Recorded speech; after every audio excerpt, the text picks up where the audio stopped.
Welcome to the State of the Arts 2012, third annual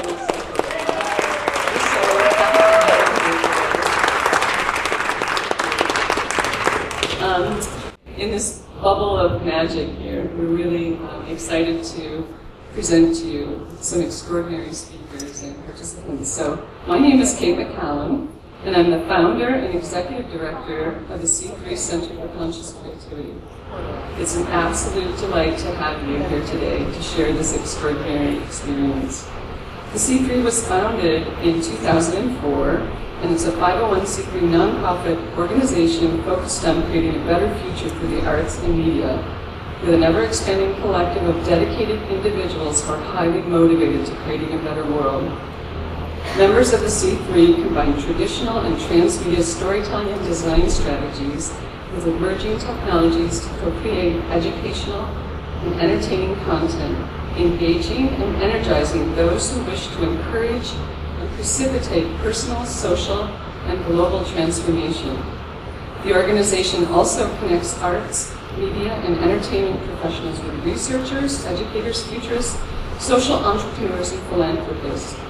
The C3 collaborates with over 3,000 global futurists through its partnership with the Global Arts and Media Node of the Millennium Project, which focuses on the world's 15 global challenges through an updated annual report called The State of the Future.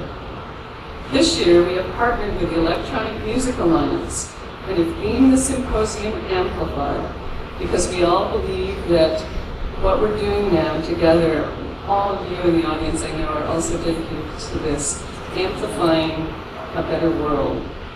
So today's wonderful speakers will explore the critical impact of human creativity, mindfulness, the arts, and digital innovation with a deep focus on 21st century education and the accelerating convergence of traditional entertainment with groundbreaking content and formats. Of course, all rooted in the power of story.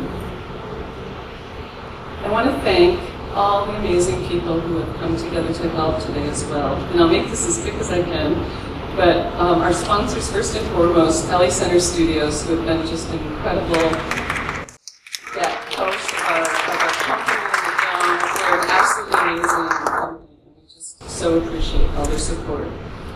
Vortex Immersion Media, of course. Woo! Yay! Janine Jordan and the Electronic Music Alliance. The Millennium Project,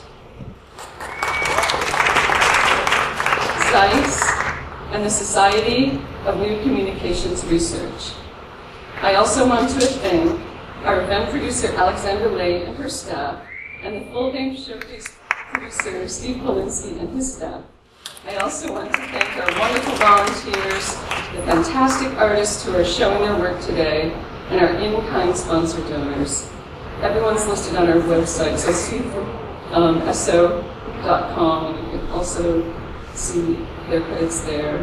Thank you to David Clark and Brian Lambert and Allison Savage for all your technical expertise and support. And thank you to Mark Tweedle and Carter Dial of Dial Productions for live streaming the event on YouTube today. And thank you to Margaret Lambert, who's a figure and members of our C3 board. And a special thanks to Ed Lance, my partner.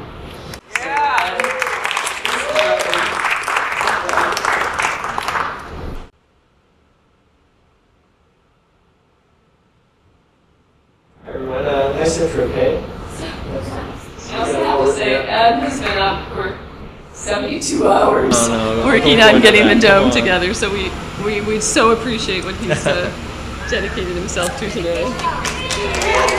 Thanks. Well, I got it. Well, I don't want to give a long talk or anything, but I just wanted to welcome you to the Vortex Dome. And apologies on the air conditioning. One of our units went down, so we're on half air conditioning. It happens to be a hot day. So we brought in some extra fans. It might be a little noisy as we simulate a little Siberian shamanic sweat lodge for you guys. So anyway, I'm looking forward to today. You know, Kate's really been working hard, and the whole team, and I just have to say, I mean, I'm always so impressed with Kate. She is a magnet for really smart people. and people making a difference and with brilliant ideas in the world. And we're a tight group here of intelligentsia of LA, so let's make cool things happen. Thanks, guys.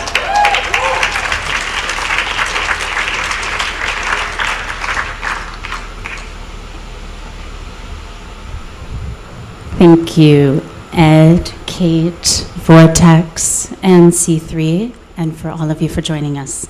My name is Vaughn Painting. I'm going to take a moment to adjust this microphone. It's beautiful to see you all here on this hot Saturday afternoon for the C3 State of the Art Symposium.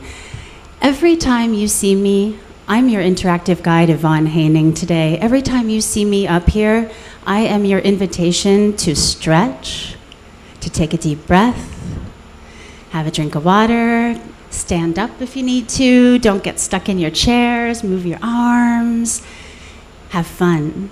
We're here to enjoy the bounty of creativity present in this community in Los Angeles from technologists, scientists, producers, artists, visionaries of all types. So thank you for joining us today. We are going to start off our program today with an extraordinary keynote from Dr. Robert Bilder. And I'm going to invite Dr. Bilder to come up as we get his laptop set up and ready to go. But Dr. Bilder, the original Bob the Builder here, is a professor of psychology and psychiatry at the UCLA Semel Institute for Neuroscience and Human Behavior. He's going to be sharing his research at the UCLA Tennenbaum Center for the Biology of Creativity, and will help us understand what's happening in our brains when we seek to be creative. Thank you, and enjoy Dr. Bob Bilder. Thank you very much, Yvonne. And thank you, Kate and Ed, for letting me come and present to this group. Now look at this. Now I've got 2 MacBook Airs, 1 iPad. Which one might be my MacBook Air? Very lucky. 1 out of 3. Did everybody see my password? No? That ought to work. All right. Thank you so much. It's great to be here. I feel very pleased to be able to present to this audience in the heart of the creative capital of the world. I feel badly about not being able to take advantage of this complete environment and project something that occupies the entire dome, because this makes me think that I could represent at least the dorsal or upper part of the brain in real time to illustrate all of the processes and phenomena. And unfortunately, I'm going to have to work with Kate and Ed to figure out how to do that for another time. But anyhow, I want to talk about the neuroscience of creativity. I'm very biased. I see everything from a brain perspective, and I want to share with you my brain perspective on creativity. I'm the luckiest person in the world because I have an endowed chair to be a professor of creativity research at UCLA. And so I just want to share with you some of the learnings that we've come to in that Center for the Biology of Creativity. Study of creativity always starts by us dull, plodding scientists with trying to define the thing and thereby take all of the fun in life out of the problem. And so if we think about the definitions of creativity that we needed to start with, ours focused on this kind of a bipolar set of dimensions that have been used to define what is a creative product. On the one hand, so for something to be considered creative, it's got to be new, different from what went before. So novelty is one pole of a creative product. But at the same time, that thing has to be valued by someone. Someone has to appreciate the work. Now, this creates certain bizarre paradoxes, like the person who is creative only posthumously, when finally people have begun to appreciate their work. I think that's true of me. I think my work will only be appreciated long after I'm dead, and I take comfort as it's not being valued now. But I think that many of us could think of things that may be new but are not really valued, not really used by the domains within which they emerge, and those things are not often considered creative. And there's plenty of things that are valuable and used all the time that are not new. So it really takes this combination of things to define creativity. And there's some fantastic treatments of this kind of concept particularly by dynamical theorists, people who are interested in chaos theory. Stuart Kaufman is one of the leaders in this domain, and he's described creativity emerging at the edge of chaos. And you could define any domain as a sort of a rippling out of the stable part of that domain, and then there's a totally chaotic part of the domain where nothing is predictable and where no one could even comprehend what's going on. But it's right on the edge that creativity really emerges. You're really pushing the envelope of the existing domain, but still connected enough to the existing domain so that others can appreciate it. And I think that's what is at the heart of these creative products. But our interest has been in trying to understand what are the approaches that have been taken to understand this, and how can we relate this to the brain. And I've just been fascinated to think about, over history, a number of the narrative elements that have been invented well before our studies of the brain that focus on the same kind of a bipolarity between stability on the one hand and chaos or complete entropy on the other hand. And if we look back, one of the most arcane, how many people are into Yeats? This is a narrative that's almost indecipherable. I continue to struggle reading Yeats to understand what the hell that man was talking about. And the fact that they were writing some of their works under the influence of narcotics may explain some of it. But they just defined the intersecting gyres, which embraced a fundamental complementarity, which, as you can see, include physical versus moral, spiritual versus aesthetic, intersecting to produce an integration of these polarities into universal forms of energy. Similarly, and longer ago, emerged the Taoist symbol of yin-yang, which has been used to represent all kinds of polarities between not only stability and flexibility, but also light and dark, sun and moon, man and woman, etc. It was only during a symposium where we were hoping to entertain the Dalai Lama on neuroscience and Buddhism that I found that an even earlier symbol was the eternal knot of Tibetan Buddhism. And going back now, to 2500 BC, is this symbol that represents not only the balance. It was actually a symbol derived first from intertwining snakes that represented this kind of complementarity, but then also emphasized that there's really no beginning and no end. And so this ancient Tibetan symbol emphasizes for me two features of the brain which are really important for understanding creativity. First, this complementarity of stability and flexibility, and second, that there really isn't a starting and a stopping point in the brain. A lot of times we've heard about scientific experiments on the brain in psychology where it seems like a person is bombarded with some stimulus so we can see what their response is. But in fact, that person was not in a laboratory waiting for a stimulus to occur. That person was in the laboratory trying to do something. And it was in that context that they began to experience the stimulation and generate their response. So it's in this constant dynamic loop that we need to understand the creative process. And so, again, being a scientist, to strip things down to their basics, this is the simplest form of creative biology I've been able to find that really makes these points. And it highlights how everything about our brains is built upon and has evolved from a fundamental tension, dynamic between input and output, between flexibility and stability generation. And now this little guy is a flagellate, not to be confused with the ancient flagellates who used to beat themselves on the back for religious reasons. But these little guys have some really unique properties. They sense light on their heads, and if they sense more light on their heads, they beat their tails faster. With nothing more than that one mechanism, they are able to drive themselves up to the surface of the water and thereby be immersed in a much richer environment where they can get more food, or some of these little guys have chlorophyll so they can generate their own food by being close to the sunlight. But it's this fundamental translation of a simple input into an output that ensures their survival that has been built upon in human evolution. And so if we look at the modern brain, we can see that it has evolved from a basic stem-like organ into a series of layers. What comes to mind is Shrek describing himself as being like an onion, and Donkey, of course, responding, "Oh, because you're smelly?" But Shrek actually said, no, because I've got layers. But anyhow, the brain is composed of these kinds of layers that have built upon this basic input and output device to make even more elaborate our ability to process inputs, so that instead of just being sensitive to light, we're sensitive to myriad patterns and inputs integrated across all different sensory organs and building them into very complex conceptual percepts. At the same time, our actions are much more complex than that of wiggling a little tail. At least we hope they are at times, more complex than that.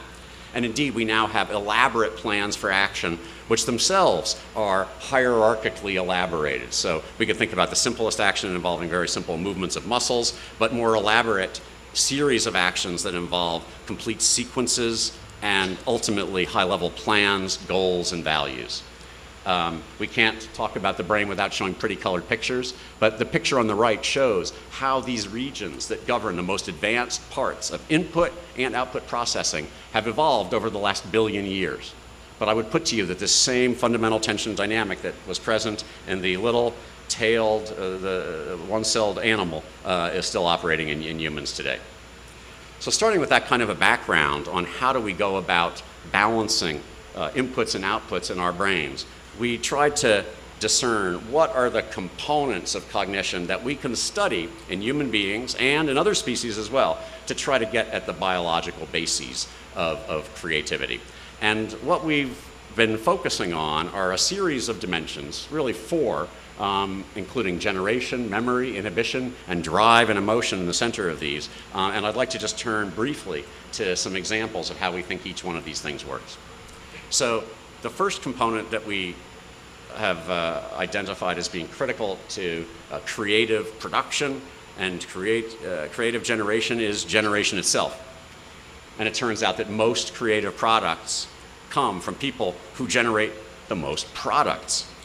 It's quite a tension that I often find in giving talks about creativity, because many people have focused on how to develop that ruminative side of ourselves that wants to sit and dwell and think about things before producing new products. But it turns out that the best single predictor of creative generation is just the number of products. So Picasso is really much more a solid example of the creative producer having generated some 10,000 works. The person who has, germinated on a problem for 10 or 20 years and then produced a single work is usually in the minority.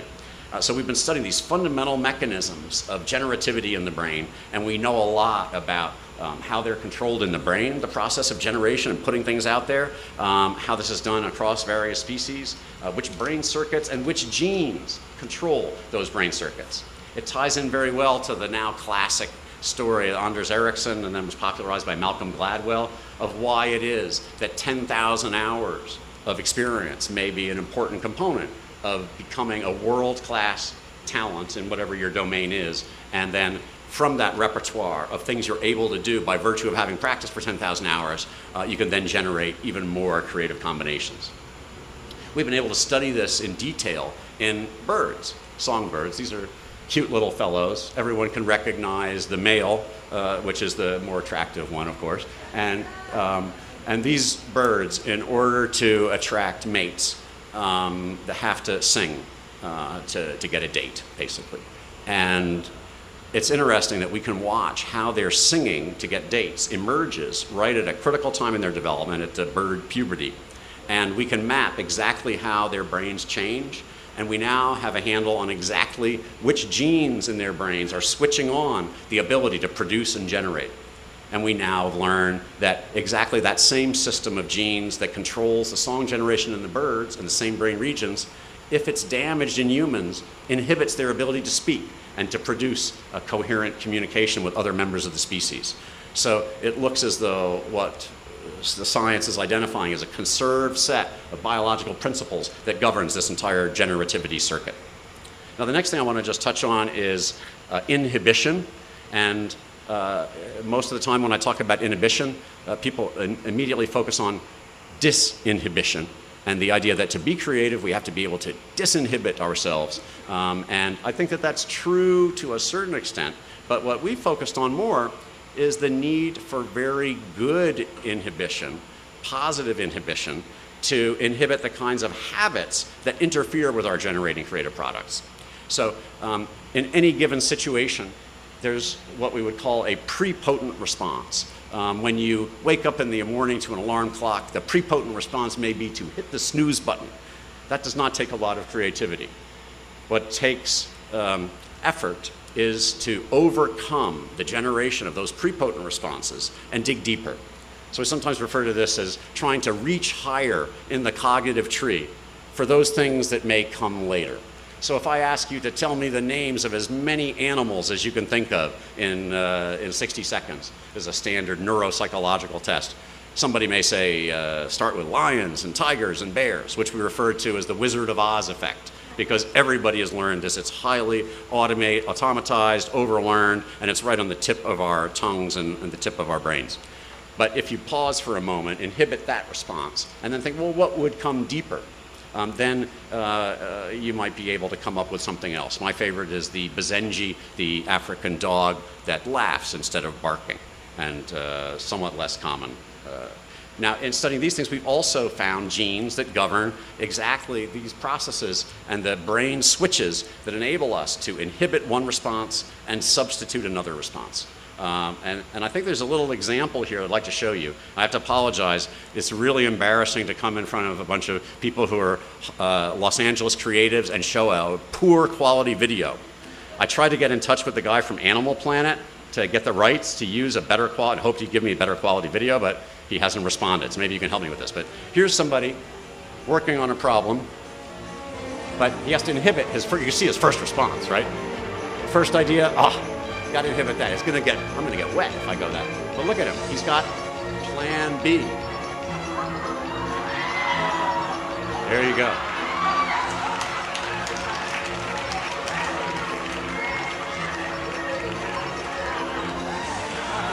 You see? This is, now, isn't that something? So now that's what you call a dry retriever. This is, one of those retrievers that really does not like to get wet. And God bless him. You could see, though, you could almost feel the activity in his brain as he had to inhibit the first thing, the first impulse, just to jump into the pool, grab the ball, and get back out. But he came up with another plan. So this is, I think, what we mean by focusing on the fact that inhibition is critically important to enable creative cognition.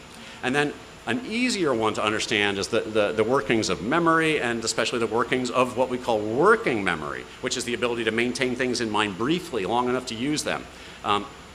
Everyone, I think, can appreciate that to generate novel ideas, we need to maintain in our minds multiple ideas, some of which may never have been put together before. But it's only by being able to represent these things in mind, keep them in mind, manipulate them, put them together into novel combinations that new creative connections and new concepts can emerge. And so this has been studied so well. Not only do we understand a lot of the brain circuits and the genes that control these processes, but this is an example, this picture, which I also think is just sort of pretty. This is an example of how you can grow these memory and working memory networks in a petri dish. So this is a petri dish in which the cells have been put together in a medium showing how those connections can be formed. And we now know through the study of neuroplasticity how these connections are formed. And increasingly, we're learning how practice by humans can engender new connections being grown and formed in ways that were previously thought unimaginable. Now, part of that involves a lot of hard work. I think that people hoping to get a quick fix and to reform their brains and to generate new memory networks are probably not going to be very happy because it takes a lot of work to change your brain networks. But I think we're learning increasingly through this kind of research exactly what is needed, how much practice, what kinds of practice are needed to change the networks in your brain and to be able to remember more and more stuff. This is another example of the basic science. I don't know how many of you can tell, but this mouse is smarter than other mice. It may not look that smart to you, but because of a genetic engineering experiment, this mouse has been engendered with a different set of brain structures that are more capable of remembering, more capable of representing things at the same time, and thus he can solve problems that other mice cannot solve. In fact, he's going to perform a magic trick in a few moments where those little cups on the side are going to be covering little balls, and he's going to shift them so rapidly that he will take all of your money. Just kidding. I wish if I had that video, then I'd be able to really go in the big time. And now drive and emotion. Now this is put in the center of our little diagram here because it's so fundamentally important to enable all of these other qualities, to enable generation, inhibition, and working memory and memory processes to exist. We need to be able to connect to the core motivational systems that drive both action and perception, both input and output. And I think one thing that I've talked to a couple of people in the audience about in advance have to do with the links to our visceral brain and the somatic states, our bodily states, that can connect narrative with emotion. And I think you'll be hearing a lot more interesting things about these processes today from people who know a lot more about it than I do. But this process of connecting ourselves to these feeling states is increasingly a topic that neuroscience is focusing on and that we're beginning to understand. And among those, I think that another topic that I think is of interest to the group is how do we achieve the brain states underlying what's been referred to as flow, that what Csikszentmihalyi has called an almost automatic, effortless, but highly focused state of consciousness. And from our perspective, from our brain perspective, what is involved in that is the balancing of stability and flexibility, balancing of those input and output processes in a way that enables high levels of generativity and productivity to be effortlessly done, that enables flexible memory combinations, enables us to find new combinations among things that may have been seen in a fixed way before. But then once we've generated those new combinations, we need to be able to then re-stabilize them. So I think as you're hearing about meditation practices, you'll hear about stabilizing and other kinds of discursive and open monitoring forms of practice that may be involved in exactly this kind of brain process. And then the ability to successfully inhibit intrusive habits or the kinds of things that usually come first to mind. I think that's another key component of this process. And then finally, connecting our drives, our goals, our values to immediate actions that govern not only what we're doing, but also our perception and how we see the world. I think those are key elements that need to be bound together in order to achieve this ultimate flow state. So with that, I'll thank you for your attention, and I'd be delighted. I got a nice picture of our benefactor, Michael Tennenbaum, but I'd be delighted to have any of you write or call and get in touch and talk about creativity and the brain. Thanks so much.